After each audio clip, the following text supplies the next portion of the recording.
C'est ça. C'est comme ça que... C'est comme ça que Dieu fonctionne. Or, aujourd'hui, l'homme veut faire en sorte d'impressionner les gens. Il croit que lui, il est Moulouba. Dieu va lui parler en anglais. Alléluia. C'est l'erreur grave, bien-aimé. C'est ça. L'homme est désorienté par rapport à la vision de Dieu. Nous avons vu le peuple d'Israël. Dieu était leur Dieu. Ils ont fait des allées et venues entre Canaan et Égypte. C'était à pied. Ils avaient des chevaux, des chars. Nulle part à l'époque d'Abraham, d'Isaac et de Jacob, on nous montre que il y avait de l'eau entre le passage de Canaan et l'Égypte. Ils traversaient à pied. Mais dès que Moïse est arrivé, Dieu a fait quelque chose. Le premier rencontre avec Moïse, Dieu va demander à Moïse d'ôter ses sandales. Cela signifie que enlève ta connaissance. Moi, l'Éternel Dieu, je veux maintenant te donner ma connaissance à moi, mon savoir. Parce que c'est moi qui sais et c'est moi qui suis. Alléluia. Amen. Parce que Moïse a été instruit par les Égyptiens. Il avait la connaissance des dieux des Égyptiens. Il n'avait pas encore la connaissance des dieux d'Israël. Donc il fallait que Moïse puisse être formé par les grands formateurs lui-même. Alléluia. Amen. Et nous avons vu que le simple bâton de berger que Moïse avait, pour Moïse, ce bâton n'avait même pas de valeur. Parce que ces bâtons-là, ils se servaient pour redresser ou remettre le brebis dans les droits chemins. Alléluia. Amen. Mais c'est avec ça que l'Éternel a commencé à agir. C'est avec ça que l'Éternel a commencé à exercer sa magie, sa science, sa connaissance. Alléluia. Amen. C'est ça le côté mystique de Dieu. Lorsque vous allez dans une église, et il n'y a pas de manifestation spirituelle, il n'y a pas des choses que vous n'avez jamais encore vues, bien aimé, sortez dans des églises comme ça. Ah ouais. Si le pasteur n'arrive même pas à vous démontrer le surnaturel, ce qui veut dire que c'est une personne ou un pasteur, je n'appellerai même pas un pasteur, mais un passe-temps. Alléluia. Amen. Ce n'est pas un pasteur. Parce que lorsqu'on parle du pasteur, il nous représente Dieu. C'est comme ça que Dieu a appelé Moïse. Il était le grand berger. C'est lui qui devrait conduire le peuple d'Israël. Donc il devrait avoir la puissance qui pouvait dominer sur les enfants d'Israël. Donc Moïse était à la place de Dieu, envoyé par Dieu pour exercer la magie de Dieu devant Pharaon. Et pour montrer au peuple d'Israël qu'il était Dieu, et Dieu était en lui. Donc il ne pouvait pas faire les bilans que les Égyptiens faisaient.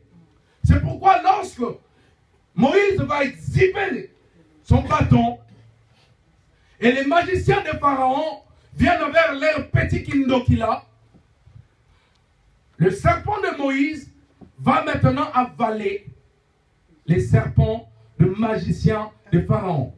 Alléluia. C'est ça la magie de Dieu. La magie de Dieu, c'est la domination, c'est la suprématie, c'est l'autorité. Alléluia. Amen. Donc un homme de Dieu est censé, un chrétien est censé devant un païen d'être en position d'autorité. C'est ça la magie de Dieu. Un chrétien, lorsqu'il touche quelque chose, obligatoirement cette chose doit se transformer. Parce que c'est un chrétien. Jésus-Christ, lorsqu'il a touché l'eau, l'eau s'est changée en vin. c'est de la magie. Mais la magie spirituelle. Ça, ce n'est pas le côté obscur de la magie. Ce n'est pas ce que font les mandona aujourd'hui. Alléluia. Amen. Alléluia. Amen. Est-ce que je parle à quelqu'un là? Amen. Le dimanche passé, on était là encore. On nous a enseigné que les problèmes étaient à l'intérieur. Alléluia. Amen. On nous a montré un homme vaillant, un homme courageux, un homme honoré par son peuple. Il était un héros. Mais cet homme-là enviait le petit. Il enviait même le petit berger. Pourquoi? Dans l'entretemps, le berger l'enviait aussi. Bien aimé, lorsque tu vois quelqu'un, peut-être tu te dis que la personne est mieux que toi. Mais lui aussi, de son côté, dira, ah, écoute-toi ça bien. Tu vas voir maman Marceline, bombée, bien assis, beaucoup de chair, malgré qu'elle a perdu 1 kilo.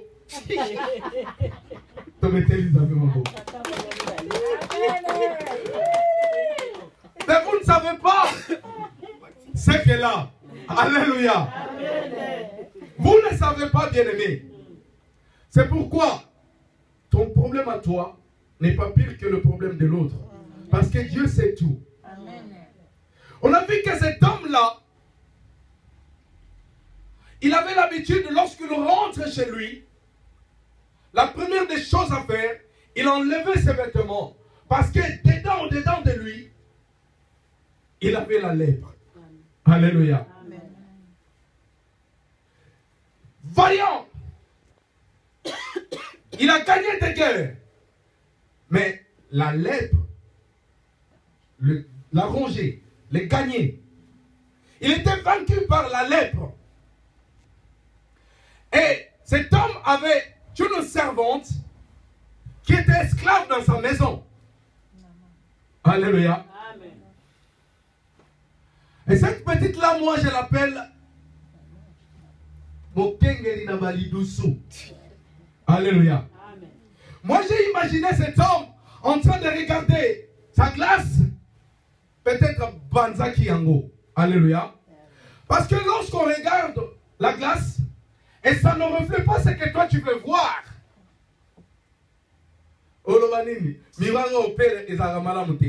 C'est pourquoi les femmes ont l'habitude, après avoir se maquillé dans des salles de bain, lorsqu'ils sortent dehors, la première des choses à faire,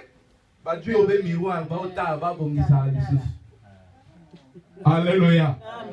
Est-ce que on a mona kiwa neza yango? C'est comme ça que les hommes aussi prennent la parole de Dieu. Lorsque une personne vient à l'église, il observe, il regarde. Alléluia. Amen. Et s'il n'est pas du tout content avec le message, il sort, il ne reviendra plus. Alléluia. Amen. Je vous ai dit la fois passée que j'avais une belle-mère et sa belle-fille. Après avoir fini ma prédication, la belle-fille est venue me voir pour me dire, ah papa, vraiment que le Dieu que tu sers te bénisse. Parce que ce que tu as dit là, ma belle-mère a eu son compte. Aujourd'hui, elle va mal dormir. Alléluia. Amen. Elle est partie. Aussitôt après, la belle-mère est venue me dire, ah papa, sois béni vraiment. Parce que ce que toi tu viens de dire, tu as prêché que ma belle-fille. Alléluia. Amen. Donc c'est ça l'homme. Lorsque l'évangile tombe, l'homme croit que c'est pour l'autre, ce n'est pas pour lui. Or, l'évangile c'est pour tout le monde. Chacun de nous doit sortir avec quelque chose pour que Dieu puisse te regarder favorablement. Amen. Alléluia. Amen.